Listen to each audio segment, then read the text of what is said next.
Welcome back, everyone. Today we're gonna talk about Genesis 2, verse 18. And YHVH Elohim said, "It is not good for the man to be alone. I will make for him a helper corresponding to him." This verse begins the mystical unveiling of duality and union, which lies at the heart of Zoharic cosmology. It introduces the concept of the feminine not as an afterthought, but as the completion and reflection of the masculine. According to the Zohar, Genesis 2 verse 18 is not simply about marriage or companionship. It is the cosmic necessity of balance, the harmony between right and left, giver and receiver, light and vessel, and ultimately creator and creation. The first phrase we have, "It is not good for the man to be alone," the incompletion of oneness. The Zohar begins with a profound insight. "It is not good" is the first time the word "not good" is uttered in Genesis. Until now, creation was declared good or very good. Here, something is not good: aloneness. This refers not just to Adam, but to the masculine principle without its counterpart. Adam alone represents hesed, kindness, outflow, but without geburah, boundaries and form, there is no vessel to receive.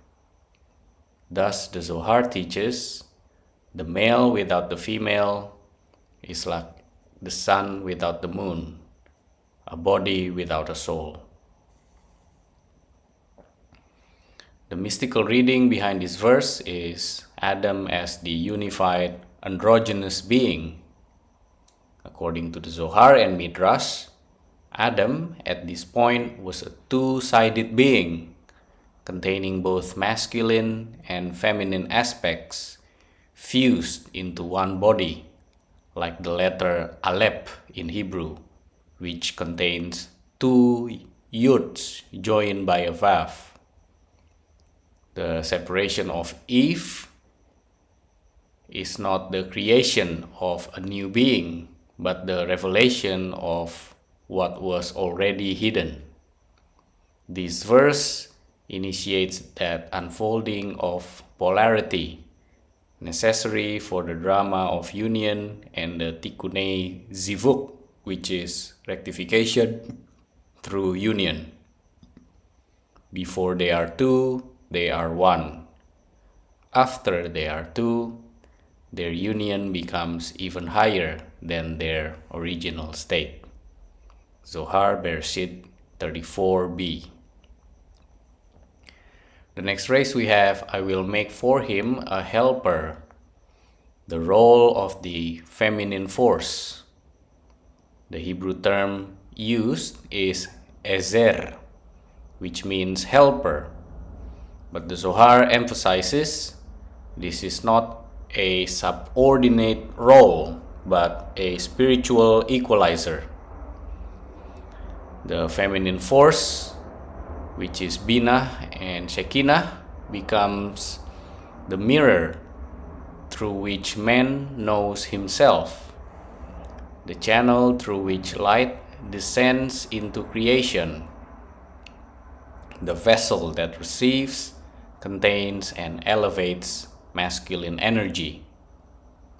In Kabbalistic terms, the woman corresponds to Malkuth, the final Sephirah, which holds the crown of all the others, because it receives and reveals the divine light. The next phrase from the verse we have, "corresponding to him." This is the paradox of opposition. The phrase kenegdo literally means against him or in front of him. The Zohar teaches When Adam is in alignment with his higher self, the woman is a partner and mirror of unity. When he strays from the path, she becomes a challenge, a force of resistance, designed to correct and return him. This mystical principle is known as the helper-opponent paradox. If he is worthy, she is a helper. If he is not, she becomes an accuser. Bereshit Rabbah 17, verse 2. This is not punishment. It is the mechanism of spiritual refinement. The feminine awakens the masculine to its true divine purpose. The Zoharic symbolism for this is cosmic male and female archetypes. In the Zohar, Adam and Eve symbolize that Adam represents the masculine and represents the Zeir Anpin. But for Eve, the feminine sides represents Nukva or Malkuth. Adam represents flow of energy. Eve represents vessel to shape and reveal. Adam represents light and Eve represents foam. Adam represents giver and Eve represents receiver. Adam represents consciousness and Eve represents manifestation.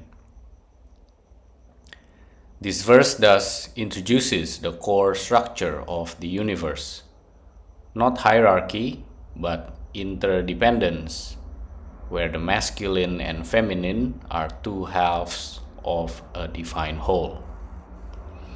So to summarize, Genesis 2 verse 18, according to the Zohar, is the turning point of divine relationship. After creating Adam, the androgynous being, God declares that aloneness is not good, not merely in a human sense, but cosmically. The verse reveals that creation cannot fulfill its purpose through one polarity alone.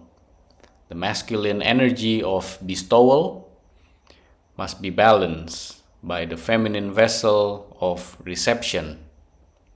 This is not a demotion or dependency, but a mystical completion. God says, I will make a helper corresponding to him.